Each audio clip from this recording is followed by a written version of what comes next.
Sir உங்களை பற்றி நிறைய கேள்விப்பட்டோம் சார். நடிக்கிறதுக்கு ஒரு வாய்ப்பு ஒன்று கொடுங்க சார். என்னப்பா சுத்தமாவே இல்லை, ஒரே குப்பையாகுதாமா. குட்டியாகுதா சார்? நடிக்கிறதுக்கு வாய்ப்பு கொடுங்க சார். நான் குப்பை கிட்ட போறீங்க, நடிக்கிறதுக்கு எனக்கு வாய்ப்பு கொடுங்க சார். இப்போதான் டீ பஜ்ஜி எல்லாம் சாப்பிட்டேன்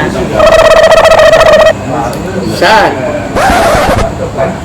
காது கேக்குதா இல்லையா சார்? சார் இது நடிக்கிறதுக்கு வாய்ப்பு கொடுங்க சார். ஏன்பா ஏன் மெதுவா பேசுற, சத்தமா பேச. அடா பாவி சார்,